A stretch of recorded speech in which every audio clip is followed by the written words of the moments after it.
सब कोई मुझे बोल रहे हैं पांडे कहाँ है इलेक्शन तो बीजेपी तुम हो कहाँ। मेरा जवाब जानते हो क्या है उन हेटर्स को कि लहरे लहरे लहराए रे ओ झंडा बजरंग बली का, लहरे लहरे लहराए रे ओ झंडा बजरंग बली का।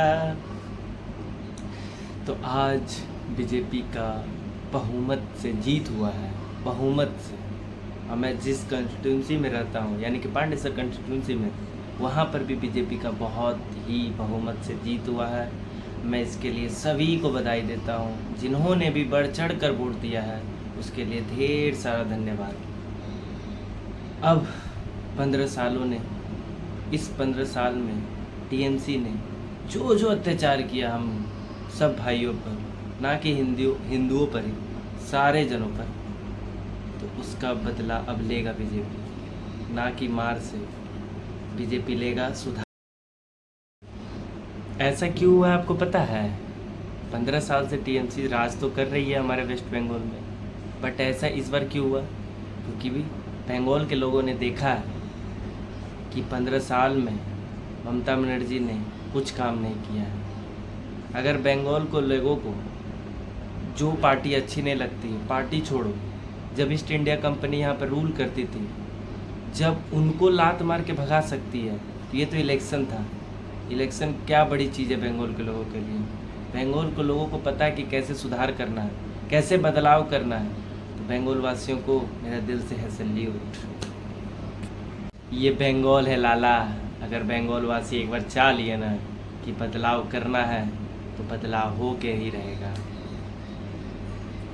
आपको पता है बंगाल वासियों कि ममता बनर्जी कैसे आ रही है? जब आर्जिकल मेडिकल में एक लड़की का बेरहमी से रेप हुआ था, उसमें ममता बनर्जी ने कुछ नहीं किया। ममता बनर्जी ने जानते हो क्या किया? कि 10 लाख लो, आप चुप रहो, 10 लाख लो, आप अपना गुजारा करो। ऐसा होता है? ऐसा होता है? नहीं होता है। ममता बनर्जी ने और क्या क्या पता है आपको? हम लोग प्रोटेस्ट किए थे कि आप आर्जिकल मेडिकल के दोषियों को सजा दो, तो उस रैली में ममता बनर्जी खुद हमें ज्वाइन कर गई कि नहीं, हाँ उसे दोषी को सजा दो। भाई हम आपसे ही ये कर रहे हैं, आवाज़ उठा रहे हैं कि आप कुछ करो, और आप खुद हमारे लाइन में आगे बढ़कर बोल रहे हैं कि हाँ दोषी को सजा दो। ऐसा थोड़ी ना होता है, हैं? इसलिए ममता बनर्जी हारी है। क्यों हारी है पता है ना? इसलिए हारी है। और बताओ, हमारे ही बगल में दुर्गापुर, वहाँ पर एक लड़की का बेरहमी से रेप हुआ है। उस रेप के बाद ममता बनर्जी बोली कि रात में लड़कियाँ क्यों निकलती है। भाई क्यों नहीं निकलेगी? क्यों नहीं निकलेगी? आप कहना क्या चाहते हैं? कि लड़की लोग अपने घर में रहे, लड़के लोग काम करें?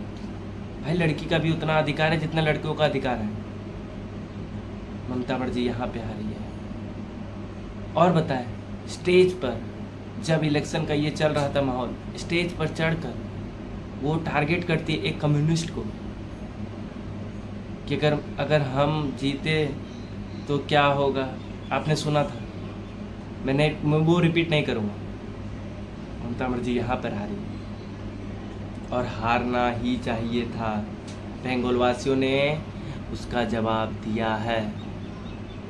पाल्टनो दरकार था, है और रहेगा। 15 सालों में क्या क्या नहीं हुआ है आप जानते हैं मुझसे बेहतर। मैं तो अभी आया हूँ इस फील्ड में, मैं इतना पहले इलेक्शन वगैरह नहीं जानता था, बट अभी कुछ सालों से आया हूँ। आप जो पब्लिक देख रहे हैं मेरे से ज़्यादा जानते होंगे। तो ये बदलाव ज़रूरी था, कमल खिलना ज़रूरी था या नहीं था? आप कमेंट करना ना भूलें।